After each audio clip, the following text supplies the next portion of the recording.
പ്രശ്നം ഇവരാരാണ്? ഓരോന്നിനും കമന്റ് അടി വരും ചിലപ്പോ.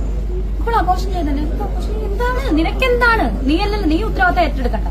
ഈ പറയുന്നവളുടെ മകനോ ആരും ഉത്തരവാദിത്തം ഏറ്റെടുക്കണ്ടെന്നേ. UAE-യിലെ റസൽ കൈമയുടെ ആ വലിയ വീട്ടിലേക്ക് പോകുന്നുണ്ടെന്ന് പറഞ്ഞു. അതെന്താ സംഭവം? അതിപ്പോഴേക്ക് പത്രത്തിൽ വന്നോ? റാസൽ കൈമേലെ ഞാൻ ഇതിന്റെ തന്ത ഞാനായിരുന്നെങ്കിൽ, എന്നെ അച്ഛാന്ന് വിളിച്ചിരുന്നെങ്കിൽ, ഇതിന്റെ തന്ത ഞാനായിരുന്നെങ്കിൽ ഇതിനെ തല്ലിക്കൊന്ന് ഞാൻ എന്നേ ജയിലിൽ കയറിയത്. പിന്നെ തെളിവുകൾ, എത്ര പ്രതിഫലം, ഏതെല്ലാം ജോലികൾ ചെയ്യും. അയ്യോ, ഈ ശാന്തിവിള ദിനേശൻ അങ്ങേരെ കൊണ്ട് ഞാൻ തോറ്റ്.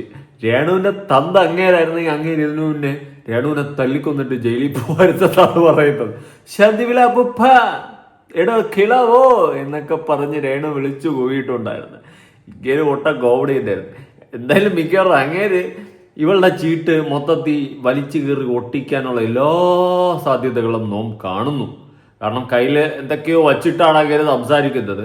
ഉള്ള സകലമാന വീഡിയോസും തെളിവുകളും എടുത്ത് പുറത്തടിച്ച് അവസാനം രേണു മൂഞ്ചി തുപ്പി കമ്പിത്തിരിയായിട്ടിരിക്കുന്ന ഒരു അവസ്ഥയിലും വരെ. ഇപ്പം നാണം കെട്ടിരിക്കുന്ന പോലെയൊന്നുമല്ല, നാറി നത്തം കൊട്ടും. അതുപോലെ രേണുവിന്റെ ഫാൻസ് പ്രത്യേകിച്ച് വീഡിയോ കാണണം കേട്ടോ. ഫാൻസിന് വേണ്ടിയിട്ടുള്ളൊരു ഒരു ഹൈലൈറ്റ് വീഡിയോ ആണ്. അപ്പോൾ നമുക്ക് നേരെ വീഡിയോയിലോട്ട് പോകും. അതിനു മുന്നേ ചാനൽ സബ്സ്ക്രൈബ് ചെയ്യാത്തവർ സബ്സ്ക്രൈബ് ചെയ്യുക, വീഡിയോ ലൈക്ക് ചെയ്യാത്തവർ ലൈക്ക് ചെയ്യുക, ഹൈപ്പ് കൊടുക്കാനുള്ള ഒരു ഹൈപ്പും കൊടുക്കുക. നമുക്ക് കുറച്ചധികം സംസാരിക്കാനുണ്ട്. ഈ അമ്പലത്തിലൊക്കെ സാധാരണ ആൾക്കാർ എന്തിനാ പോകുന്നത്? അമ്പലം, പള്ളി ഇവിടങ്ങളിലൊക്കെ എന്തിനാണ് ആൾക്കാർ പോകുന്നത്? പ്രാർത്ഥിക്കാൻ. നമ്മുടെ ആഗ്രഹങ്ങളും നമ്മുടെ വിഷമങ്ങളും ദൈവത്തോട് പറഞ്ഞ് പ്രാർത്ഥിക്കാൻ വേണ്ടിയിട്ടാണ് സാധാരണ പോകാറ്. ഇനി ചിലവർ അമ്പലത്തിൽ പോയിട്ടും പള്ളിയിലൊക്കെ പോയിട്ട് വീഡിയോസും ഫോട്ടോഷൂട്ടൊക്കെ എടുക്കാറുണ്ട്, കുഴപ്പമൊന്നുമില്ല. പക്ഷേ ഒരുമാതിരി മറ്റേടത്ത് ഗോപ്പറായ ഫോട്ടോഷൂട്ടുകളും ഗോപ്പറായ വീഡിയോകളും ഈ അമ്പല നടയിൽ പോയി കിടന്ന് എടുക്കേണ്ട കാര്യമുണ്ടോ? എനിക്ക് തോന്നിയിട്ടില്ല. എനിക്കങ്ങനെ അതിനു വേണ്ടിയിട്ടുള്ളൊരു സ്ഥലമാണ് ഈ അമ്പലം എന്ന് ഞാൻ പ്രതീക്ഷിക്കുന്നില്ല. പക്ഷേ ഇവിടെ രേണു എന്ന് പറയുന്ന വ്യക്തി ഇപ്പം ഇവക്ക് സാധാരണ ഒന്നാമത് വിവരം ബോധവും വിദ്യാഭ്യാസമൊന്നും ഇല്ല, എവിടെ എന്ത് ചെയ്യണമെന്ന് അറിയത്തില്ല. പക്ഷെ കൂടെ നിൽക്കുന്ന ആ മൊണ്ണയ്ക്കെങ്കിലും, ആര്, മറ്റേ പ്രജീഷൂട്ടൻ, അവനെങ്കിലും ഒന്ന് പറഞ്ഞ് മനസ്സിലാക്കിയിട്ട് കുറച്ച് സാമാന്യ ബോധം കാണിക്കാമായിരുന്നു. ഏതോ അമ്പലത്തിന്റെ എവിടെയോ പോയി നിന്നും കൊണ്ട് അവന്റെ മറ്റേ കൊണച്ച റൊമാൻറ്റിക് വീഡിയോ എടുക്കുകയാണ്. എടാ കുറച്ച് ഉളുപ്പ് വേണ്ടടാ, നിനക്കെങ്കിലും കുറച്ച് ബോധം വേണ്ടടാ. നീ സ്കൂളിന്റെ വരാന്ത കണ്ടിട്ടില്ലേ? അവക്കോ വിവരവും ബോധവും വിദ്യാഭ്യാസവും ഇല്ല, എന്ത് എവിടെ ചെയ്യണം എന്ത് പറയണമെന്ന് ഒരു തേങ്ങ അറിയത്തില്ല. അത് മറ്റേ വാവിട്ട കോടാലി പോലെ കിടന്ന് തെറിച്ച് നടക്കുവാണ്. നിനക്കും ഒരു സാമാന്യ ബോധവും ഒരു സമകാലിക ബോധവും ഒന്നുമില്ലേ?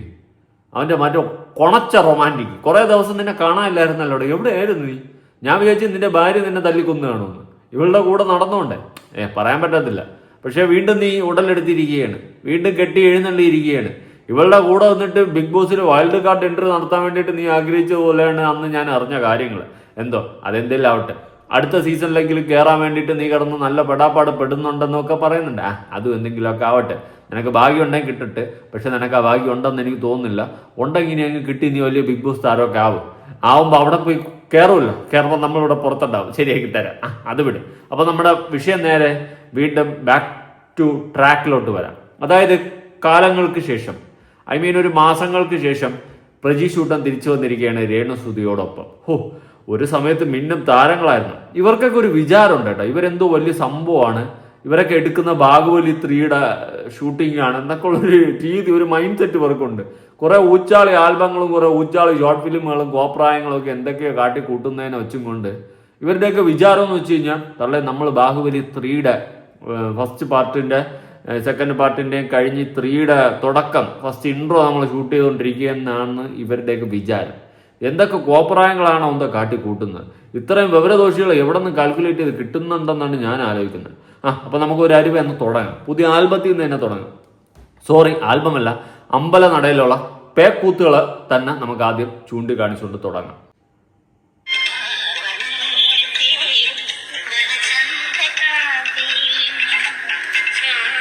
അയ്യോ, അഭിനയ കുലപതികള്, അഭിനയ ചിങ്കങ്ങള് രണ്ടും കൂടി ചാടിയില്ലടേ. അതിന് വിവരം ബോധമില്ല എവിടെ എന്ത് ചെയ്യണമെന്ന്. നിനക്കുമില്ലടാ ബോധവും വിവരം പൊക്കണോ? ഇങ്ങനെയും കുറെ കഴിപ്പണം കെട്ട സാധനങ്ങൾ എവിടെ നിന്ന് കുറ്റിയും പറിച്ചുകൊണ്ട് വരുന്നുണ്ട്. ഇത് ഏതോ അമ്പലത്തിന്റെ അവിടെ എന്തോ പരിപാടി എന്തോ ആയിട്ട് പോയതാണ്. അവിടെ പോയിട്ടാണ് ഈ കോപ്രായങ്ങൾ കാണിക്കുന്നത്. എവിടെ കിട്ടിയാലും എവിടെ കണ്ടാലും എന്തൊക്കെ കാട്ടി കൂട്ടണമെന്ന് ദൈവത്തിനറിയാം. ദൈവം ചെയ്തിട്ട് ഇതിനൊന്നും ഒരു മനുഷ്യ സപ്പോർട്ട് ചെയ്യില്ലേ? സപ്പോർട്ട് ചെയ്യുന്ന കുറെ വിവരദോഷികളുണ്ട്, അതിനൊന്നും ഞാൻ പറയുന്നില്ല, കണക്കിലെടുത്തിട്ടുമില്ല കേട്ടോ, സത്യം.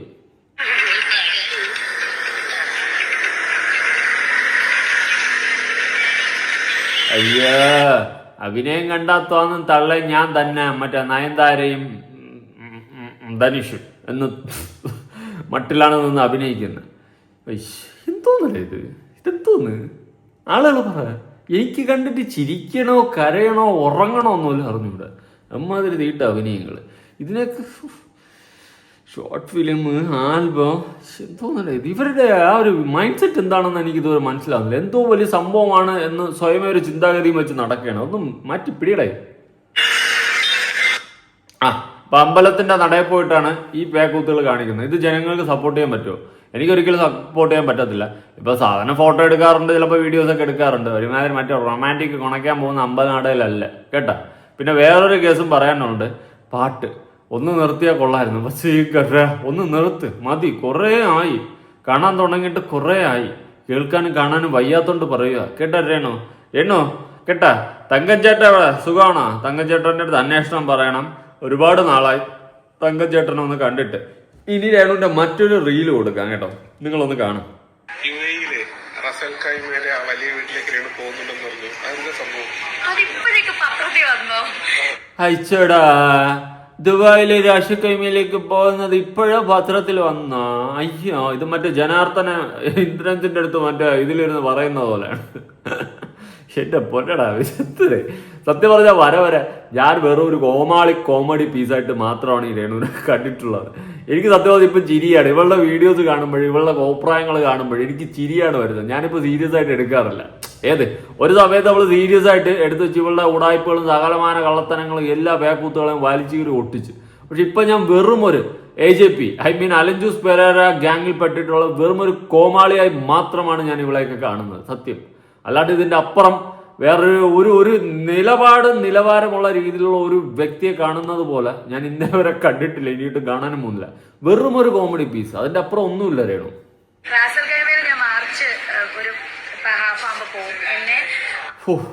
ഇനി അടുത്ത് ബാർ ഡാൻസും പബ് ഡാൻസും ഒക്കെ കാണാം. അതിന് വേണ്ടിയിട്ടുള്ള പോക്കാണ് വീണ്ടും. ഇതിന് മാത്രം ബാർ എവിടെ ഇരിക്കണടാ എന്നാണ് ഞാൻ ആലോചിക്കുന്നത്. ഇവക്ക് അല്ലാണ്ട് നല്ലൊരു ഉദ്ഘാടനം ഒന്നും കിട്ടത്തില്ല ഒരിടത്ത്. നിങ്ങൾ ശ്രദ്ധിച്ചു നോക്കിയിട്ടുണ്ടാ? വല്ല ബാറും അതും ഇതുമൊക്കെ തന്നെയാണ്, വേറെ ഒന്നുമില്ല. ഇനി അവരെന്തിനാണ് വിളിക്കുന്നതെന്ന് വെച്ച് കഴിഞ്ഞാൽ വേറെ ഒന്നുമല്ല, നെഗറ്റീവ്. അത്രേ ഉള്ളൂ. നെഗറ്റീവിന്റെ അപ്പുറം കടന്നുള്ളൊരു കടം കയറ്റവും കൈകയറ്റവും ഒന്നുമില്ല. പിന്നെ ഇടയ്ക്ക് രേണു തന്നെ പറയുന്നുണ്ടായിരുന്നു തന്റെ കസ്റ്റമർ എന്തോ ഗിഫ്റ്റ് ഒക്കെ തന്നെന്ന്. ഏത് കസ്റ്റമറോ എന്തോ ദൈവത്തിനറിയാം. ആദ്യമായിട്ട് കൊണ്ടുവല്ലേ പാപ്പിലോളി റോബിച്ചേട്ടൻ. അപ്പം ചേട്ടനൊക്കെയാണ് ആദ്യം ഇപ്പം റാസൽ കൈമേലോട്ട് കൊണ്ടുവന്നത്. അവിടെ റോബിച്ചേട്ടനൊക്കെ പുതിയ ഒരു റെസ്റ്റോറന്റ് ഇനോഗ്രേഷൻ പ്രൊമോഷന് വേണ്ടിയിട്ട് പോകുന്നതാണ്. അപ്പം അടിപൊളിയായിട്ട് അവിടെ പ്രൊമോഷൻ ചെയ്യും. അവിടെയുള്ള മലയാളികളൊക്കെ നമ്മളെ ഇഷ്ടമുള്ളവരൊക്കെ വന്ന് കാണണം. നമുക്ക് ആരെങ്കിലും ഉണ്ടാടെ അങ്ങനെ ഇതിനൊക്കെ ഇഷ്ടമുള്ള മലയാളികൾ? അത്രയും വിവരമില്ലാത്ത മലയാളികൾ അങ്ങ് ദുബായിലുണ്ടോ? അത്രയ്ക്ക് ബോധം പോക്കണമില്ലാത്ത സാധനങ്ങളൊക്കെ കുറെ പേരൊക്കെ ഇപ്പോഴും പറയാറുണ്ട്. എടാ നിനക്ക് ഇത് ഇതുവരെ കഴിഞ്ഞില്ലേടാ.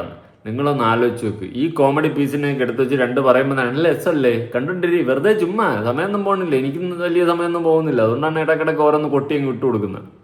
ദുബായിനെ പോലെ അടിച്ചു പൊളിക്കണം. റാസൽ കൈമേലെ റോബിച്ചേട്ടനൊക്കെ പുതിയ റെസ്റ്റോറന്റിലാണ് പോകുന്നത്. അതിന്റെ പേരൊന്നും ആയിട്ടില്ല, ഉടനെയാണ്. പേരാവാത്ത റെസ്റ്റോറന്റ്. അപ്പൊ പുതിയ ഏതോ റെസ്റ്റോറന്റ് ആണെന്ന് തോന്നുന്നു. ബാറാണ്, ആ സെറ്റപ്പ് എന്തൊക്കെയാണ്. എന്തേലൊക്കെ കാട്ടി കൂട്ട്. എന്തായാലും നിന്റെ തള്ള് കേട്ട് മതിയായി. ഓരോ ഓൺലൈൻ മീഡിയക്കാരന്മാരെയും വിളിച്ചിരുത്തിയിട്ട് അങ്ങ് തള്ളി മറിയും. തള്ളലിനൊന്നും ഒരു കുറവില്ല കേട്ടെ. ഇമ്മാതിരി എങ്ങനെയാണ് തള്ള സാധിക്കുന്നത്? ഒരു കഴിവ് തന്നെയല്ലേ. വിവരം വിദ്യാഭ്യാസം ബോധം ഇല്ലെങ്കിലും തള്ളലിനൊരു കുറവുമില്ല. അതൊരു കഴിവ് തന്നെ. അവരൊരു 20 ദിവസമാണ് പറഞ്ഞത്. എനിക്ക് 20 ദിവസം നിൽക്കാൻ പറ്റില്ല, കാരണം തിരക്കാണ്. അതുകൊണ്ട് അവര് 20 ദിവസം നിൽക്കണം എന്ന് പറഞ്ഞു. പക്ഷെ എനിക്ക് 20 ദിവസം നിൽക്കാൻ പറ്റത്തില്ല. കാരണം ഞാൻ തിരക്കാണ്, തിരക്ക്. ഇതിന്റെ മാത്രം തിരക്ക് അവിടെ കിടക്കുന്നു. ഇവിടെ എനിക്ക് തോന്നുന്നു ഇവള് 1 ലക്ഷം രൂപയൊക്കെയാണ് കുറഞ്ഞത് ഈ ഇനാഗ്രേഷനൊക്കെ വാങ്ങുന്നത് ഇവിടെ നാട്ടിലൊക്കെ. അത് ഞാൻ അറിഞ്ഞു. വേറെ പലരോടും വിളിച്ചിട്ട് പറയുന്നുണ്ട്, ഞാന് 1 ലക്ഷമൊക്കെയാണ് കേട്ടാ ഇനാഗ്രേഷൻ വാങ്ങുന്നത്. പിന്നെ അവൻ വീഡിയോ ഇട്ടിട്ടുണ്ട്, കണ്ട ഈ സെറ്റപ്പിലൊക്കെ സംസാരിക്കുന്നുണ്ടോ? ഞാൻ അറിഞ്ഞു. രേണുവിന് ഞാൻ പറഞ്ഞത് മനസ്സിലാക്കണം. ആരെടുത്ത് വിളിച്ചിട്ടാണ് രേണു ഈ കൊണ അടിച്ചതെന്ന് രേണുവിന് തന്നെ അറിയാം. അവിടെ അത് രേണു തുറക്കാൻ പറ്റൂല. ചുമ്മാ രേണു, നീ ഇത്രേ ഉള്ളൂ. നീ എന്തൊക്കെ കരുക്കൾ നീക്കി കഴിഞ്ഞാലും അണ്ണൻ തൂക്കും. മനസ്സിലായ? ഈ അത്യാവശ്യം വിവരം ബോധമുള്ള ആൾക്കാരടുത്ത് നമ്മളെ കുറിച്ചിട്ട് കുറ്റം പറയുമ്പോൾ ഒന്ന് ആലോചിച്ച് പറയുക. അല്ലെങ്കിൽ നമ്മൾ വലിച്ചൂരെയും കുട്ടിക്ക്.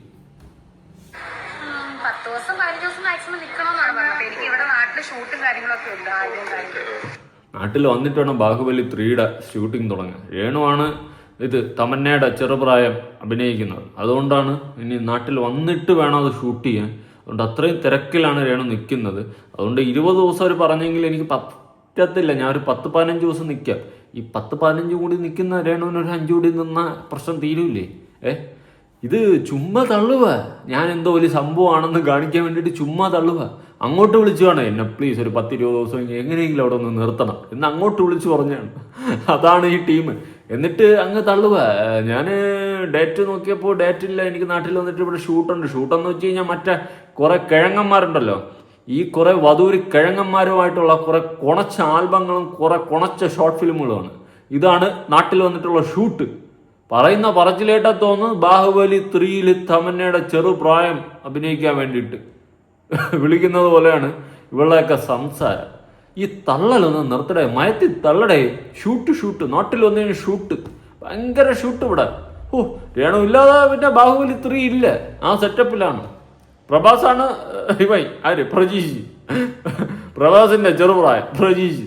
എന്തോ ഇതൊക്കെ തള്ളു വാ തോന്നാ തള്ളു തിന്നാനും തള്ളാനും മാത്രം വാ തുറക്കും. ഇതൊരു കഴിവ് തന്നെ. കഴിവല്ല, കഴിവ് കേട്. അല്ലാണ്ട് എന്ത് പറയാനാണ്. ഇനി വേറൊരു വീഡിയോ കൊടുക്കാം. അടുത്ത തള്ളോട് തള്ളു. അയ്യോ ഇതിന്റെയൊക്കെ പറ നീ തന്നെ പറ രേണു.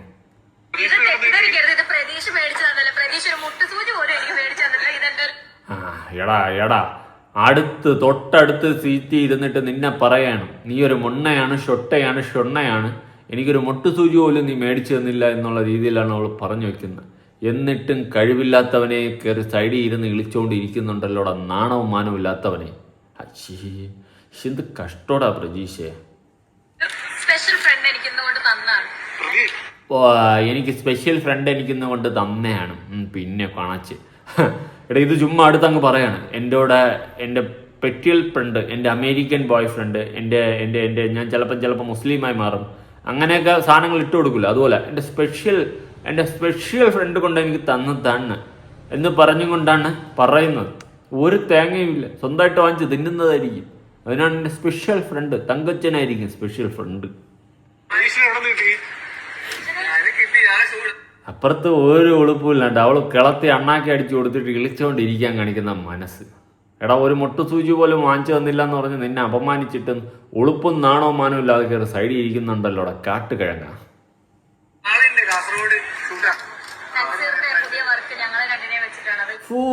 കാസർഗോഡ് ആഫ്രിക്ക പുതിയ വർക്ക് ഞങ്ങൾ രണ്ടുപേരെയും വെച്ചിട്ടാണ്. ഇവര് പറച്ചിൽ കേട്ട് കഴിഞ്ഞില്ല. വർക്ക് നമ്മൾ കാറ്ററിംഗ് വർക്കിന് പോകുമ്പോഴും ഇത്രയും തിരക്കില്ലായിരുന്നല്ലോടെ.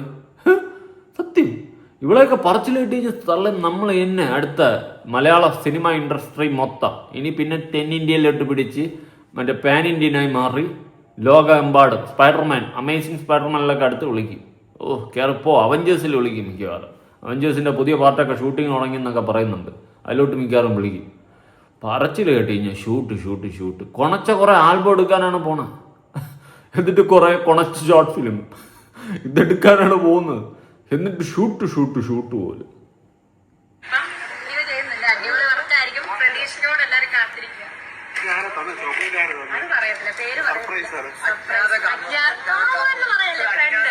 അച്ഛൻ്റെ കാമുവിനൊന്ന് പറയില്ലേ ഫ്രണ്ട് ബാക്ക് എന്താ കൊണ്ടൊന്നും തുറപ്പിക്കരുത്. മനുഷ്യന്മാരുടെ അവസ്ഥ. ഇനിയൊന്നും കൂടുതലൊന്നും കാണണ്ട. മതി. നിന്റെ തള്ളും നിന്റെ വായ്ത്താളം കേട്ട് കഴിഞ്ഞാൽ തന്നെ കാലാവാരി എടുത്ത് വെളിയെറിയാൻ തോന്നും. ഇനി നമ്മുടെ രേണു അബോർഷനെ പറ്റിയിട്ട് എന്തോ പിച്ചും പേയും പറയുന്നുണ്ട്. നിന്റെ അബോർഷൻ നമ്മളാരും കൊണ്ടിട്ടല്ല. നിന്റെ കൂടെ നിന്ന ചങ്ക് കൂട്ടുകാരി ഹനാൻ താത്തേരോടെ പറഞ്ഞതാണ്. അതാണ് പുറത്തു വന്നത്. അല്ല നമ്മളാരുമല്ല നിന്റെ അബോർഷൻ കൊണ്ട് വെളിയിൽ നാട്ടുകാരെ കേൾപ്പിച്ചത്. അവളാണ് പറഞ്ഞത്, നിന്റെ ചങ്ക് കൂട്ടുകാരി. കേട്ടാ അതിന്റെ സത്യാവസ്ഥ തേടിപ്പോയപ്പോ തേടിയും പാത്തിന് ബോട്ട് ഞാനൊന്നും പറയുന്നില്ല. അപ്പൊ അബോർഷൻ ചെയ്യുന്നത് തെറ്റാണോ എന്നൊക്കെയാണ് രേണുവിന്റെ സംശയങ്ങൾ, രേണുവിന്റെ ക്വസ്റ്റ്യൻസ്. അതിനിപ്പോൾ എന്താ ഈ സെറ്റപ്പില്ല. അപ്പൊ അബോർഷൻ ചെയ്താ അങ്ങനെയാണെങ്കിൽ എന്തിനാ അബോർഷൻ ചെയ്തത്? ചോദ്യങ്ങൾ കൂടുതൽ അങ്ങോട്ട് വരികയാണ്. രേണു നിന്നെ ഇങ്ങനെ വലിച്ചു കീറുന്നോണ്ട് നിനക്ക് എന്തായാലും നല്ല കലിപ്പ് എൻ്റെ അടുത്ത് ഉണ്ടെന്ന് എനിക്കറിയാം. അത് നീ വേറൊരു വ്യക്തിയുടെ അടുത്ത് പോയിട്ട് ചൂണ്ടിക്കാണിച്ചപ്പോഴേ എനിക്ക് മനസ്സിലായി. നീ എനിക്കിട്ട് പണിയാൻ വേണ്ടിയിട്ട് കാത്തിരിക്കണം. അതങ്ങ് വറ്റിച്ചുകള കേട്ടാ, ശരിയാവില്ല അല്ലെങ്കിൽ. ഇവർക്ക് എന്തെങ്കിലും അതെ ഇപ്പൊ ആഘോഷം ചെയ്താൽ ഇവർക്ക് എന്താ സുഖം? അതെ, രേണു ഇപ്പൊ അബോർഷൻ ചെയ്ത് നമുക്കൊന്നുമില്ല. നമുക്കെന്ത് നീ വെറും ഊളയാണെന്ന് ഉടായ്പാണെന്ന് നാട്ടുകാർ മൊത്തം അറിഞ്ഞു. ആ കൂട്ടത്തിൽ വീണ്ടും അറിയാം, അത്രേ ഉള്ളൂ. അല്ലാണ്ട് നീ അബോർഷൻ ചെയ്താൽ നമുക്കൊരു തേങ്ങയില്ല. അതത്രേ ഉള്ളൂ കേട്ടാ. അതുകൊണ്ട് കൂടുതൽ നമ്മളെ അങ്ങോട്ട് ഉണ്ണാക്കന്മാരാക്കാൻ വേണ്ടിയിട്ട് സംസാരിക്കേണ്ട കാര്യമൊന്നുമില്ല. എന്തായാലും നീ തന്നെ അവിടെ പറഞ്ഞു വയ്ക്കുന്നുണ്ട് അതിനിപ്പോൾ അബോർഷൻ ചെയ്താൽ എന്താണെന്ന്. അപ്പം അങ്ങനെയാണെങ്കിൽ അങ്ങോട്ടൊരു ചോദ്യം ചോദിക്കേണ്ടി വരും, നീ അബോർഷൻ ചെയ്താ ആ ചോദ്യം അങ്ങോട്ട് വരും കേട്ടാ. അതുകൊണ്ട് കൂടുതൽ ഗുണയടിക്കരുത്. ഇവർക്ക് എന്താണ് സ്വർഗം? എന്റെ മക്കൾക്കും പ്രശ്നമില്ല, എന്റെ വീട്ടുകാർക്കും പ്രശ്നമില്ല. പോട്ടെ. ഓക്കെ, ഇവളുടെ വീട്ടുകാർക്കും ഇവളുടെ മക്കൾക്കും പ്രശ്നമില്ല, പോട്ടെ. സുധിച്ചേട്ടനും പ്രശ്നമില്ല, നോക്കട്ടെ. ചേട്ടന്റെ വീട്ടുകാർക്കും പ്രശ്നമില്ല. പിന്നെ ഈ പ്രശ്നം ഇവരാരാണ്? ഓക്കെ, സുധിച്ചേട്ടന്റെ വീട്ടുകാർക്ക് പ്രശ്നമില്ല, പിന്നെ ആർക്കാണ് പ്രശ്നം എന്നാണ് രേണുവിന്റെ ക്വസ്റ്റ്യൻ. നമുക്കാർക്കും പ്രശ്നമില്ല. പിന്നെ നീ സുധിച്ചേട്ടൻ എന്ന് പറഞ്ഞ് വിളിച്ചുകൊണ്ട് നടന്നിട്ട് ഈ അബോർഷൻ റിലേറ്റ് ചെയ്തിട്ട് നിന്റെ കൂട്ടുകാർ കുറെ കഥകളും നിന്നെ പറ്റിയിട്ട് കുറെ അപരാധ കഥകളും ഒക്കെ വിളിച്ച് പറയുമ്പോൾ അതും നിന്റെ ചങ്ക കൂട്ടുകാരിയാ, നിന്റെ കൂടെ നടന്ന കൂട്ടുകാരി. അപ്പൊ നമ്മളൊന്ന് ചിന്തിക്കേണ്ടതില്ലേ? അത്രേ ഉള്ളൂ കേട്ടാ, കൂടുതലൊന്നുമില്ല രേണു. ഇത്രയൊന്നും എനിക്ക് പറയണമെന്ന് തോന്നി. ഞാൻ അബോർഷനിലോട്ട് അങ്ങോട്ട് കടക്കുന്നില്ല. കടന്നു കഴിഞ്ഞാൽ ഞാൻ വലിച്ച് കയറി കൊട്ടിച്ചു വിടും. കമന്റ് അടി വരും ചിലപ്പോ. അപ്പോൾ അബോർഷൻ ചെയ്താൽ അതെ, ഈ പറയുന്നവളുടെ മകനോ ആരും ഈ പറയുന്നവന്റെ മകളോ ആരും ഉത്തരവാദിയല്ലെന്ന്. പിന്നെ ബാക്കിയുള്ളവരുടെ മക്കൾക്ക് നിന്നെ പ്രഗ്നന്റ് ആക്കലല്ലേ ഇവിടുത്തെ പണി എന്ന് വെച്ച് പോയി കിടന്ന് ഉറങ്ങടി. എന്തൊക്കെ വായിന്ന് വിളിച്ച് പറയുന്നുണ്ടോ? ഇവളെന്തുവായി വിളിച്ച് പറയുന്നത്? ബോധം, വിവരം, പൊക്കണം, എവിടെ എന്ത് പറയണം, എങ്ങനെ സംസാരിക്കണം എന്നുള്ള ഒരു സമകാലിക ബോധമൊക്കെ ഇല്ല. വായി തോന്നിയത് കോതയ്ക്ക് പാട്ട്. എന്തെങ്കിലുമൊക്കെ വായിലങ്ങോട്ട് വരും, അതെല്ലാം കൂടി അങ്ങോട്ട് എടുത്തിച്ച് തുപ്പും, എന്നിട്ട് അവസാനം ഏറിപ്പോവും. ഇതാണ് ഇവിടെ സംഭവിക്കുന്നത്. വിവരവും ബോധം എന്ന് പറയുന്ന സാധനം ലെവലേശം എവിടെ കൂടിയും തീണ്ടിയിട്ടില്ല. എങ്ങനെയാണ് നീയൊക്കെ ഫീൽഡിൽ ഇത്രയും നാളെ പിടിച്ചിരിക്കുന്നത്? എനിക്കറിയാൻ പാടില്ല. ഇനി ഇവള് ശാന്തിവള ദിനേശൻ എന്ന് പറയുന്ന ആ വ്യക്തിയെ ശാന്തിവിള അപ്പുപ്പ എന്ന് പറഞ്ഞുകൊണ്ട് അങ്ങേരെ പുച്ഛിച്ച് അങ്ങേരെ ഒരുമാതിരി കളിയാക്കി പരിഹസിച്ചുകൊണ്ട് ഇവളൊരു വീഡിയോ ഇട്ടായിരുന്നു. അങ്ങേരാണെങ്കിൽ വെറുതെ വിടുവോ? ആടി ചണ്ണാക്കി കൊടുത്തിട്ടുണ്ടോ? വാങ്ങിച്ചു കൂട്ടിക്കൊണ്ടാണ് ഇരിക്കുന്നത്. എന്തായാലും അങ്ങേര് പറഞ്ഞ കാര്യങ്ങൾ നമുക്കൊന്ന് കേട്ടു നോക്കാം. രേണു, നീ കളിച്ച് ചുമ്മാ ആവശ്യമില്ലാത്ത എല്ലാവരെയും ചൊറിഞ്ഞു തോണ്ടി ഉള്ള തെളിവുകളെല്ലാം അവരെ കൊണ്ടെടുത്ത് വെളിയിൽ ഇടിയിപ്പിക്കരുത്. ഇത് തന്നെയാണ് നീ പണ്ടും ചെയ്തുകൊണ്ടിരുന്നത് കേട്ടാ. പണ്ട് നീ ഇതുപോലെ എല്ലാ കള്ളത്തനങ്ങളും ഉടായപ്പോഴും വിളിച്ചു പറയും. അപ്പം നീ പറയുന്നതെല്ലാം അങ്ങനെയല്ല, നീ പറയുന്നതെല്ലാം കള്ളമാണെന്ന് തെളിയിക്കാൻ വേണ്ടിയിട്ട് നമ്മൾ ഓരോ കാര്യങ്ങളും എടുത്ത് തെളിവോടെ അങ്ങ് പുറത്തടിക്കും. അതോടെ നീ തേഞ്ഞിട്ട് നീ ഇപ്പം കളിച്ച് നിന്റെ ദുബായ് കഥകളെയാണ് പുറത്ത് കൊണ്ട് വരിപ്പിക്കുന്നത്. അത് അത്ര നല്ലതാവുമെന്ന് എനിക്ക് തോന്നുന്നില്ല രേണു. നീ സൂക്ഷിച്ചൊക്കെ നിന്നാൽ നിനക്കുള്ള ഓരോരുത്തരെ പോയി ചൊറിഞ്ഞ വരുമ്പോൾ അവർക്കങ്ങോട്ട് പൊട്ടുമ്പോൾ അവരെടുത്തങ്ങ് പുറത്തടിക്കും. അതോടെ നീ തേഞ്ഞിട്ടും. അതുകൊണ്ട് തേഞ്ഞിട്ടിരിക്കേണ്ട അവസ്ഥ എനക്ക് ഉണ്ടാവും. എന്തായാലും ശാന്തിവള ദിനേശ് അണ്ണൻ പറയുന്നത് കേട്ടു നോക്കാം. അവതാരക പെണ്ണും ഒരു ഉർവശി നടിയും ഗൾഫിൽ കാട്ടിക്കൂട്ടുന്ന വിക്രികൾ നമ്മൾ കഴിഞ്ഞ പാരഫലത്തിൽ പറഞ്ഞിരുന്നു. ഉർവശി നടി ചാടിയങ്ങിറങ്ങി തേങ്ങ മോഷ്ടിച്ചവന്റെ തലയിൽ ചകിരി കാണുമെന്നൊരു ചായക്കടയിൽ ഇരുന്ന ഒരാൾ പറഞ്ഞു, ഈ മോഷ്ടിച്ചോ പതുക്കെ എന്റെ തലയിലുണ്ടോന്ന് തപ്പിയതുപോലെ എന്താ പറയാ, ഇത് ഞാനാണ് എന്നാണ് അവർ പറയുന്നത്. അവരെയാണ് പറഞ്ഞതെന്നാ. അതെ, ഓക്കെ. അതായത് ഇവിടെ ഇപ്പൊ ദിനേശ് അണ്ണൻ പറയുന്നതെന്ന് വെച്ച് കഴിഞ്ഞാൽ, ഇങ്ങനെ കഴിഞ്ഞ വീഡിയോയിൽ ആരുടെയും പേര് പറഞ്ഞിട്ടില്ല. പേര് പറയാതെ ഒരു കണ്ടന്റ് ചെയ്തപ്പോ അവളത് ഏറ്റങ്ങ് പിടിച്ച്. പിന്നെ അവളെ തന്നെയാണ് പറഞ്ഞത്. അത് 100% ഉറപ്പാണ്. അത് കേൾക്കുമ്പോഴും കാണുമ്പോഴും അറിയാം. എന്നാലും ഇങ്ങനെ പേര് പറഞ്ഞിട്ടില്ല. പക്ഷെ അവള് ചാടിയങ്ങ് പിടിച്ച് ഇട്ടുകൊടുത്ത ചൂണ്ടയിൽ അവളങ്ങ് കൊളുത്തി. മനസ്സിലായ അങ്ങേര് വലിച്ചിങ്ങ് കരയെ കയറ്റി. അതാണ് സംഭവിച്ചിട്ടുള്ളത്. എന്തായാലും അങ്ങേര് കൊടുക്കേണ്ടത് നല്ലവണ്ണം കൊടുത്തിട്ടുമുണ്ട്. ഇടേണ്ട ചൂണ്ട അടിപൊളിയായിട്ട് ഇട്ട് അതിൽ അവളെ കൊത്തുകയും ചെയ്ത് അതിൽ വീണ്ടും അങ്ങേര് മറുപടി കൊടുക്കുന്ന സിറ്റുവേഷൻ ഇവളെ എന്നെ ഉണ്ടാക്കി വെച്ചു. ഉടുതുണി പറച്ചെറിയൽ കഥ പോലും ഇത് എന്നെ തന്നെയാണ് പറയുന്നതെന്ന് ഉർവശി നടി അറഞ്ചം പുറഞ്ചം എന്നെ ശകാരിച്ചുകൊണ്ട് പറയുന്നു. മറുപടി പറയണ്ട, അതുകൊണ്ടാണ് ഞാൻ മറുപടി പറയാതിരുന്നത്. എന്നെ അപ്പൂപ്പ എന്നാണ് വിളിക്കുന്നത്. ശാന്തിവള ദിനേശ് അപ്പൂപ്പ എന്നാണ് വിളിക്കുന്നത്. പിന്നെ അത് കഴിഞ്ഞാൽ കുറെ തെറികളും. അപ്പൂപ്പനാകുന്നത് മോശം കാര്യമാണോ എന്ന് എനിക്കറിയില്ല. ഇവൾക്ക് അപ്പൂപ്പൻ ഇല്ലേ എന്ന് എനിക്കറിയില്ല. ഞാന് അത് ശരിയാണല്ലോ. അപ്പൂപ്പാന്ന് വിളിച്ചാൽ ഇപ്പൊ കുഴപ്പമെന്താ? പ്രായമായ അപ്പൂപ്പനാവും, വയസ്സാവും, അമ്മുമ്മയാവും. ഇതെല്ലാം നാച്ചുറലായിട്ട് നടക്കുന്ന കാര്യമാണ്. അതെന്തോ വലിയ മോശം കാര്യമാണ്. ഇവിടെ ആന്റിന്ന് വിളിച്ചു കഴിഞ്ഞാൽ ഇവർക്ക് കുറച്ച് പ്രായം കൂടിയെന്ന് ആരെങ്കിലും പറഞ്ഞു കഴിഞ്ഞാൽ ഇവർക്ക് ഇങ്ങ് പൊള്ളും. ഇത് കുറെ അല്പത്തനം പിടിച്ച സാധനങ്ങൾക്കുള്ള കുഴപ്പമാണ്. അതായത് പ്രായമായി കഴിഞ്ഞാൽ ആ പ്രായം പറയാനുള്ളൊരു മടി. എന്തുവാടി, നമ്മൾ കുറേ ദിവസം ഈ ഭൂമിയിൽ കാണും. പ്രായം കൂടും, വയസ്സായി പടുകളയും കളവനും ചാവും. ചിലപ്പോൾ അതിന് മുമ്പേയും ചാവും. ഇതൊക്കെ സർവ്വസാധാരണമായിട്ട് ഈ ലോകത്ത് നടക്കുന്ന കാര്യമാണ്. അല്ലാണ്ട് കാലാകാലം നമ്മൾ ആരും ഈ ഭൂമിയിൽ ഇങ്ങനെ തന്നെ ഇവിടെ ഇരിക്കത്തൊന്നുമില്ല. നമ്മളെല്ലാവരും ചാവും. ഈ വീഡിയോ കാണുന്ന ഓരോരുത്തരും ചാവും. ഈ വീഡിയോ ചെയ്യുന്ന ഞാനും ചാവും. എല്ലാവരും ചാവും. അതെങ്ങനെ ചാവും എപ്പോൾ ചാവും എന്നൊന്നും നമുക്ക് പറയാൻ പറ്റത്തില്ല. എല്ലാവരും ഒരു വട്ടം ജനിച്ചാൽ തീരും. അത് വേറെ സത്യം. അതുകൊണ്ട് അപ്പൂപ്പനും ആവും അമ്മൂമ്മയാവും. ഇതൊന്നും വലിയ ആന കാര്യമൊന്നുമില്ല. ഇതൊക്കെ നാച്ചുറലി നടക്കുന്ന പ്രോസസ്സാണ്. ഇതെന്തോ കുറേ അല്പത്തനം പിടിച്ച സാധനങ്ങളൊക്കെ ഉണ്ട്. നമുക്ക് പ്രായമായിട്ടില്ല, നമ്മൾ ഏജ് കുറവാണ്, അങ്ങനെ കാണിക്കണം, ഇങ്ങനെയൊക്കെ കുറേ അല്പത്തനം പിടിച്ച വിവരം വിദ്യാഭ്യാസം ബോധമൊന്നും ഇല്ലാത്ത കുറേ ടീംസുകൾ അതിനെ പറ്റിയിട്ടൊക്കെ ഇരുന്ന് ചിന്തിക്കും. സർവ്വസാധാരണമായിട്ടുള്ളൊരു കാര്യം. പറയുന്നു 2.5 വയസ്സുള്ള ഒരു ആൺകുട്ടിയുടെ അപ്പൂപ്പനെന്നോ അച്ചാച്ചനെന്നോ പറയാവുന്ന ആളാണ്. ഇതൊന്നും ഒരു രഹസ്യമല്ലല്ലോ. അതിൽ സന്തോഷിക്കുന്ന ആളാണ് ഞാൻ. കാരണം ഒന്നുമില്ലെങ്കിലും ഞാനൊരു അപ്പൂപ്പനായില്ലേ അല്ലെങ്കിൽ അച്ചാച്ചനായില്ലേ എന്നാണ് സത്യമായിട്ടും എന്റെ മനസ്സിലുള്ളത്. ഭാഗ്യത്തിന് ഈ പെണ്ണുപിള്ള എന്നെ അച്ഛനെന്നോ മാമാന്നോ വിളിക്കാത്ത ഭാഗ്യമായി. ഇതിന്റെ തന്ത ഞാനായിരുന്നെങ്കിൽ, എന്നെ അച്ഛാന്ന് വിളിച്ചിരുന്നെങ്കിൽ, ഇതിന്റെ തന്ത ഞാനായിരുന്നെങ്കിൽ ഇതിനെ തല്ലിക്കൊന്ന് ഞാൻ എന്നേ ജയിലിൽ കയറി.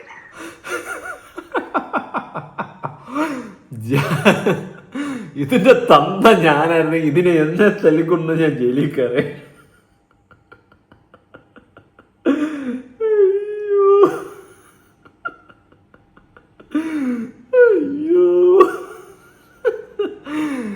ഇതിൽ പരം മറുപടി തന്തക്ക് വിളി വാങ്ങിച്ചു കൂട്ടിയല്ലോ രേണു. ഇതിന്റെ തന്ത ഞാനായിരുന്നു, ഇതിനു മുമ്പേ തല്ലിക്കൊന്ന് ചെയ്യും. തങ്കം ചേട്ടാ കേൾക്കുന്നുണ്ടോ? മോളെ വളർത്തി വെച്ചേക്കുന്ന രീതിയെ. മോളിപ്പോ വേറെ പാൻ ഇന്ത്യൻ സൂപ്പർ സ്റ്റാർ എന്നാണ് വിചാരം. പക്ഷെ പാൻ ഇന്ത്യൻ ആയിട്ടാണ് ഇരിക്കുന്നത്. മക്കളെ വളർത്തണം, നേരെ നല്ല ചീത്തയും പറഞ്ഞു വളർത്തണം കേട്ടാ തങ്കം ചേട്ടാ. അല്ലാതെ എന്നാ കാട്ടാപ്പ് കാണിച്ചിട്ട് കൊണ്ടുവന്നാലും പൈസ കൊണ്ടുവരുന്ന പൈസയും വാങ്ങിച്ചു വെച്ചും കൊണ്ട് ചുരുട്ടി പോക്കറ്റ് മടക്കി വെച്ചോണ്ട് ഇരുന്ന് കഴിഞ്ഞാൽ അതത്ര നല്ലതല്ല. അതും കൂടി ഒന്ന് ആലോചിക്കും. തനിക്ക് എന്ത് കിട്ടിയാലും കുഴപ്പമില്ല, മോള് 10 പൈസ കൊണ്ടുവന്നാൽ മതി എന്നാണ് ആഗ്രഹമെങ്കിൽ ഇത് എന്നോട് ചരണം. അതല്ല തങ്കം ചേട്ടനെ വരെ മിസ്സിങ് ചെയ്യുന്ന രീതിയിലുള്ള ഡയലോഗാണ് ശാന്തി ഇവിടെ ദിനേശ് ചേട്ടൻ അടിച്ചത്. കൊള്ളാം, കിട്ടിയില്ല അണ്ണാക്കി ചോദിച്ചതാ. പിന്നെ മാമൻ പട്ടിണി കിടന്നാൽ പോലും മാമാപ്പണി ചെയ്ത് ജീവിക്കില്ല അഭിമാനമുള്ളവർ. അതിനാൽ തന്നെ മാമ എന്ന അച്ഛാന്ന വിളിക്കാതെ അപ്പൂപ്പ എന്ന് വിളിച്ചതിൽ എനിക്ക് ഈ കുട്ടിയോട് സന്തോഷമേ ഉള്ളൂ. എന്നോടാണ് തെളിവുകൾ ചോദിക്കുന്നത്. തെളിവുകൾ എത്ര പ്രതിഫലം? ഇവള് തെളിവുകൾ ചോദിക്കാറുണ്ട്. സാധാരണ ഇവളുടെ ഒരു സ്ഥിരം പരിപാടിയാണ്. അങ്ങനെ നമ്മൾ സകലമാന തെളിവുകൾ എടുത്ത് അടിച്ചിട്ടുണ്ട് ഒരു കാലഘട്ടത്തിൽ. അതുപോലെ ഇപ്പൊ ഇങ്ങേരെടുത്തും തെളിവ് ചോദിക്കുകയാണ്. ഇങ്ങേരെടുത്ത് പുറത്തടിക്ക് വീണ്ടും തേഞ്ഞിട്ടു. എന്തിന്? അയ്യോ അവസ്ഥ. രേണു, നീ വീണ്ടും ആപത്തിലേക്കാണ് പോകുന്നത്. നാശത്തിലേക്കാണ് നിന്റെ പോക്ക്. ഏതെല്ലാം ജോലികൾ ചെയ്യും, ബ്രോക്കറുടെ ഡീറ്റെയിൽ എല്ലാം എത്തിക്കാമെന്ന് വഞ്ചിക്കപ്പെട്ട ഈ ഗൾഫ് വാസികൾ തന്നെ എന്നോട് ഉറപ്പ് പറഞ്ഞിട്ടുണ്ട്. അതുകൊണ്ടാണ് ഞാൻ ആ സ്റ്റോറി കഴിഞ്ഞ ഞായറാഴ്ച പറഞ്ഞത്. അത് കിട്ടിയാൽ ഞാൻ പറയാം. എനിക്ക് തെളിവ് കിട്ടിയാലേ എനിക്ക് പറയാൻ പറ്റും. എല്ലാം പറയാം. എനിക്ക് ഫോണിൽ കൂടെ എല്ലാം പറഞ്ഞു. പക്ഷെ അതുപോലെ എനിക്ക് എന്റെ തെളിവുകൾ വേണമെന്ന് ഞാൻ പറഞ്ഞിട്ടുണ്ട്. നമ്മൾ അനാവശ്യമായി കഥകൾ ഉണ്ടാക്കി ഒന്നും പറയാറില്ല. ഇവിടുത്തെ യൂട്യൂബർമാരെന്ന് പറഞ്ഞാൽ കള്ളക്കഥകളല്ലേ ഉണ്ടാക്കുന്നത്. നമ്മൾ അങ്ങനെ പറയാറില്ല. അങ്ങനെ പറയുന്നത് ശരിയുമല്ല എന്ന് ബാധിക്കുന്ന ആളാണ് ഞാൻ. കാൾ ഡസൻ കല്യാണം കഴിഞ്ഞ ഒരു വധവൽ പെണ്ണ് കൈയും വീശി വിമാനത്തിൽ കയറി പോകുന്നു. സമ്മാനങ്ങളുമായി തിരിച്ചു വന്ന് ഇറങ്ങുന്നുവെങ്കിൽ ഇവൾ ആര് ഐശ്വര്യ റായി ആണോ എന്ന് അല്ലെങ്കിൽ മഞ്ജു വാര്യരാണോ എന്ന് ചിന്തിക്കുക സ്വാഭാവികമാണ്. കോമൺ സെൻസ് ഉള്ളതാണ് ചിന്തിക്കുക. അങ്ങോട്ടൊരു ഉണക്ക ബാഗും കൊണ്ട് അങ്ങോട്ട് പോയിട്ട് തിരിച്ചു വരുന്നത് കുറെ പെട്ടികളൊക്കെ ആയിട്ടാണ്. മനസ്സിലായി? കണ്ടവനെ കൊണ്ട് യാചിച്ച് തെണ്ടി പറക്കി വീടും മതിലും ഒക്കെ കെട്ടി താമസിച്ചിരുന്ന ജീവിച്ചിരുന്ന ഈ വധവല് ഇപ്പൊ പറയാണ്, നിനക്ക് എത്ര വയസ്സാടാ? മോനൊക്കെ 3. നിനക്കൊരു കാർ. നിനക്കാ മറ്റേ വേറൊരു തള്ളക്കുണ്ടായ ചെറുക്കണ്ടല്ലോ, കാള പോലത്തെ ചെറുക്കൻ. എനിക്ക് 18. നിനക്കൊരു കാർ. തന്ത അപ്പം ചൊറിഞ്ഞടക്കുന്നു. അടുത്ത വാങ്ങിച്ചു. അടുത്ത വാങ്ങി പോയിട്ട് വരട്ടെ. ഇത് എവിടെ നിന്ന് കിട്ടുന്ന കാശ്? രാജകുമാരന്റെ ചെറുപോലത്തും അല്ലല്ലോ. എനിക്ക് ആ ഡീറ്റെയിലുകളൊക്കെ കിട്ടിക്കൊട്ട് അപ്പോ ഇപ്പൊ ഞാൻ പറഞ്ഞതിന്റെ ബാക്കി കഥകൾ ഡീറ്റെയിൽ ആയിട്ട് ഞാൻ പറയാം. പക്ഷെ നമ്മുടെ ചാനലിൽ എങ്ങനെ പറയുമെന്നാണ് ഞാൻ ആലോചിക്കുന്നത്. ഇല്ലെങ്കിൽ എനിക്ക് വേറെ ചാനലുകൾ ഉണ്ടല്ലോ. ഞാൻ ഇന്റർവ്യൂ എടുക്കാൻ വരുമ്പോൾ അവർക്കെങ്കിലും ഈ തെളിവുകൾ കൊടുക്കാം. വരട്ടെ. അഹങ്കരിക്കുന്നത് ആപത്താണ് എന്നാണ് എന്റെ അമ്മ എന്നെ പഠിപ്പിച്ചത്. എന്നെ പോരിന് വിളിക്കാനൊന്നും ഈ ജമ്മ ഈ പെങ്കൊച്ചിന് ഈ വധവിന് വേണ്ടി ആവില്ല. കാരണം അന്തസ്സായി ജീവിക്കുന്നവനാണ് ഞാൻ. ഉപ്പും പിടിയും ചോറേ ഉള്ളൂവെങ്കിലും അന്തസ്സായി ജീവിക്കുന്ന വാടക വീട്ടിൽ ജീവിക്കുന്ന ആളാണ് ഞാൻ. കണ്ണടച്ച് തുറക്കുന്നതിന് മുമ്പേ ഗൾഫിൽ സ്ഥിരമായി പോയി എന്താ ബാർ ഡാൻസ്, തേങ്ങ ഡാൻസ് എന്നൊക്കെ പറഞ്ഞ് വഴിവിട്ട് പൈസ ഉണ്ടാക്കിയിട്ട് അഭിമാനത്തോടെ എന്നെ വെല്ലുവിളിക്കുകയാണ്. കാണിടാ വിഷൽ എന്ന്. ഞാൻ ഇതിന്റെ വിഷൽ അല്ല പറഞ്ഞത്. ഞാൻ കണ്ട വിഷൽ ഇതിന്റെ അല്ല. ഒരു അവതാരകയാണ്. ആഴ്ച പിമ്പിരിയായപ്പോൾ എല്ലാം ഊരി പറിച്ചറിഞ്ഞു. കൂടെ ഇരിക്കുന്നവരെല്ലാം അവിടെ കൈയടിച്ച് പ്രോത്സാഹിപ്പിക്കുന്നു. ഒരുത്ത ഒളിച്ചിരുന്ന് ഇത് മുഴുവൻ ഷൂട്ട് ചെയ്തു. ആ വീഡിയോ ആണ് ഞാൻ കണ്ടത്. ഞാൻ അതിനെക്കുറിച്ചാണ് പറഞ്ഞത്. പക്ഷെ അതിനെ എവളും ഏറ്റെടുത്തു. കാരണം ഇവളും ബാറിലൊക്കെ ചെന്ന് തലവത്തി മറിയല്ലേ. അത് വല്ലതും ഉണ്ടെങ്കിൽ കുഴപ്പമില്ല. നേരെ ചൊവ്വയ്ക്ക് ഇരിക്കുന്ന വല്ലവർക്കും ഉണ്ടെങ്കിൽ കുഴപ്പമില്ല. ഈ വധവിലിനൊക്കെ മറുപടി പറയേണ്ടി വരുന്നതാണ് എന്റെ ഗതിക്ക്. നൈസായിട്ട് അങ്ങനെ അടിച്ചുണ്ടാക്കി കൊടുത്താൽ നിന്നെ പറയേണ്ടി വരും. എന്റെ പൊന്നിനേടോ നീ എരന്ന് വാങ്ങിയതാണ് കേട്ടാ. അങ്ങനെ ഇരുന്ന് നൈസായിട്ടൊക്കെ തന്നില്ലേ, വലിയ ആരവങ്ങളും ഇല്ല, ഒന്നുമില്ല. പക്ഷെ വാക്ക് കൊണ്ട് രേണുവിനെ കുളിപ്പിച്ച് കിടത്തിയെന്ന് എന്നെ പറയേണ്ടി വരും. അമ്മാതിരി രീതിയിലാണ് കൊടുത്തിട്ടുള്ളത്. ഇതിൻ്റെയൊക്കെ വല്ല ആവശ്യം ഉണ്ടായിരുന്നു? ചുമ്മാ എന്തിന്? ഇനി അങ്ങേരെ ചൊറിഞ്ഞ് അങ്ങേര് ബാക്കിയുള്ള തെളിവും കൂടി എടുത്തിട്ട് വീണ്ടും നാറ് നത്തം കൊട്ടി ഏറി കയറി കിടന്ന് പറക്കും. എന്തൊക്കെയോ എന്തോ കാട്ടിക്കൂട്ടുന്നു. ആദ്യം കുറച്ച് വകതിരിവൊന്ന് കാണിക്കുക കേട്ടാ. അല്ലാണ്ട് ഈ ബോധം പൊക്കണമില്ലാണ്ട് പരിസരവും നോക്കാണ്ട് വായി തോന്നി കോതയ്ക്കുമായിട്ടും വിളിച്ച് പറഞ്ഞ് ഏറിക്കയറി പോകുന്ന പരിപാടി ഒന്നും സൂക്ഷിച്ചാൽ ദുഃഖിക്കേണ്ട. അല്ലെങ്കിൽ നല്ല സ്പഷ്ടമായിട്ട് നീണ്ടു നിവർന്ന് കിടക്കാം, മൂക്കിൽ 2 പഞ്ഞിയും കൂടി വയ്ക്കുക. ആ അവസ്ഥയിലായിപ്പോ ആവാതിരിക്കാൻ നോക്ക്. കൂടുതലൊന്നും പറയാനില്ല. നിങ്ങളുടെ അഭിപ്രായങ്ങളും കാര്യങ്ങളും ഉറപ്പെടുത്താൻ പുതിയൊരു വീഡിയോ ഇടണം. ബൈ.